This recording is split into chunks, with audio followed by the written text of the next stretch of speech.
got a call out of the blue from my assistant, who was in England. I was in Hollywood, saying that Tony Harvey wanted me to edit Lion in Winter. It was with, as I thought, she said, with Audrey Hepburn and Peter O'Toole. Both names appealed greatly, and the subject matter appealed. I don't ever remember being sent a script. I got back to England. I left the film a little bit early, came over to start work, only to find that it was, to everybody's eternal gratitude, was Katharine Hepburn, and not Audrey, and O'Toole. And from then onwards, that's when things kind of took off. During the filming, I didn't have very much interplay with Peter. Katharine and I met several times and was always absolutely delightful. I was considerably in awe of her. But she was always tremendously encouraging, unbelievably enthusiastic. And she, of course, was the reason, I think, more than anybody else, or anything else, that resulted in Tony Harvey directing the film. She had seen a small film Tony had made called Dutchman, which he did on a budget of God knows what, say £5,000–10,000 at the time, and had been duly impressed. And she persuaded Tony that Tony Harvey would be a wonderful director for Lion in Winter. So their influence was enormous. Tony obviously went on to direct. I was very lucky. I didn't really have that much experience, though I did have my couple of good films behind me at that time, and I was pretty young. But I was also taken on board, and the rest is history. I was in America and very sadly missed a rehearsal that was taken at the Haymarket Theatre for the entire cast. I believe my assistant, I checked recently, my assistant did actually go to it, which was wonderful for her, but I was just simply not available. I would love to have done that. It's rare to be given the chance to do something of that nature as an editor. You're usually taken on, really from the moment that the film starts shooting, is the normal, occasionally beforehand. And it's rare for a director or producer or anybody else to think in terms that it would be rather useful, helpful for a director to be present at a run-through. I mean, the run-through happened to be at the Haymarket Theatre. It might just as well have been in any rehearsal room anywhere. But the principal idea of attending one for an editor is wonderful. I did do that when I did a film called Chorus Line many years later, and it was incredibly helpful in understanding the mechanics, if you like, of what was happening and what was going to happen. Lion in Winter had quite a big budget, but I really cannot recall, in fact I don't think I ever did know what the budget was on the film. From my point of view, it was certainly the biggest scale film that I had worked on to that date, and probably in proportionate time, and probably in proportion it would remain one of the bigger films, bearing in mind the change in the value of the pound over the years. But as such, it never affected the way I approached the film or anything else. And in a strange way, that never does happen in the cutting room. You just get on with the job in hand, and if you're at a certain stage, you are told and learn what the budget was or is, and it may or may not affect how you approach it, but effectively, no, a job is a job, and you get on with it. Tony Harvey, the director, was a very distinguished editor, and all the things that was the most daunting on the film was the fact that he had such a tremendous reputation for very good reason. He'd edited for Stanley Kubrick and other very distinguished directors, and had started at a very, very early age.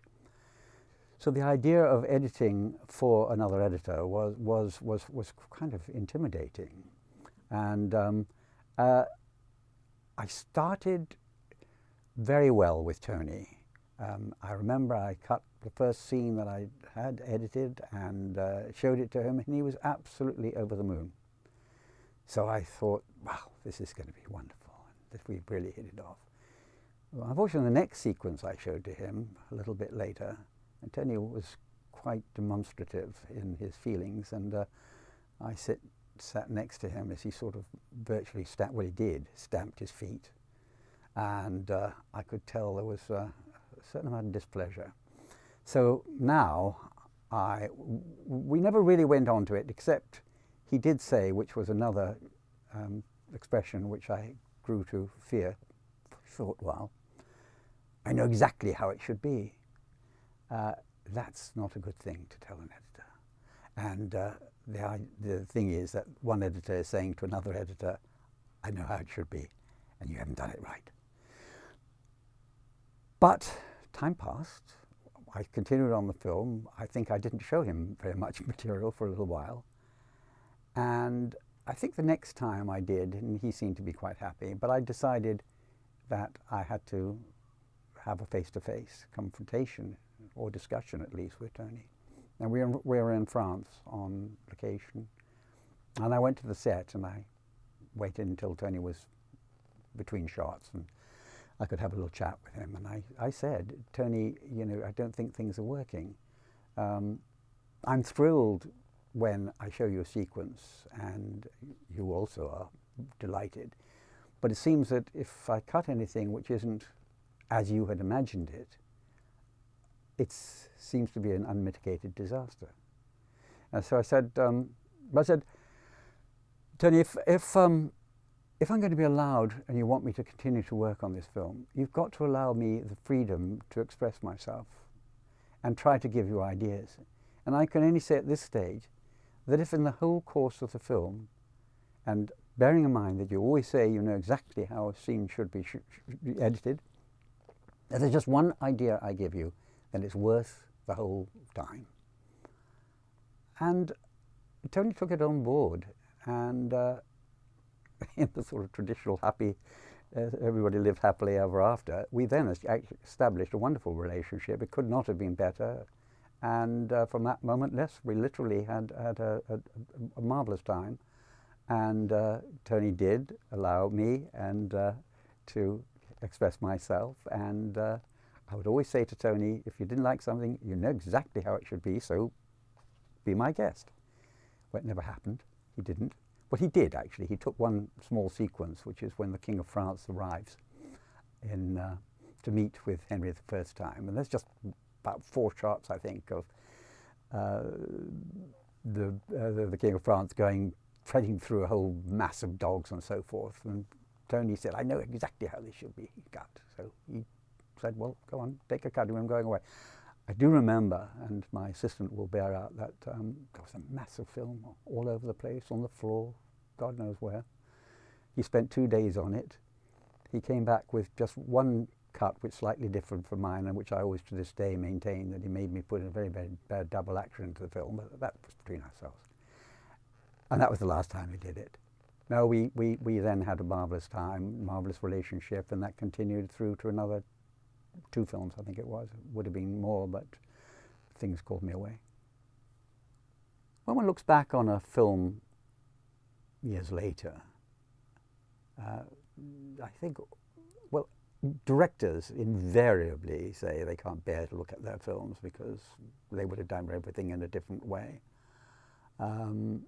Whether it's actually true or not, I don't know.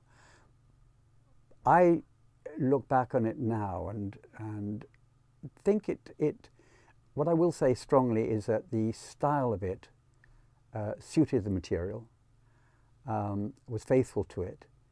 I think it was well constructed and had a very fine dynamic, which is possibly the most important thing that an editor can control over a film. However well any individual scene may be edited, what matters in the end is that the whole piece is cohesive, has a dynamic, has a flow, and has the ups and downs, provided obviously that a script will allow it to a large extent, but times in a correct way to allow the big moments, exciting moments, if you like, though excitement isn't particularly a word I suppose one would use about Lion and Winter, but allow them to simply come into the film and be there at the right moment. And I think the film achieves that, and I guess I'm quite proud of that. I still look in horror, however. There's a shot that concludes the first part where Henry is on the battlements and in total despair, and there's a pullback, leaving him, seeing him alone on the battlement. And at the end of that, there is a simply dreadful cut to a very, very high shot, one which, if one had used it, one would have maybe have used to dissolve. I think, if memory serves, that was the moment that the intermission occurred. So I will make excuses and think that that was the reason that I did it. But I'm not proud of that one. But for the rest of it, I'm pretty happy.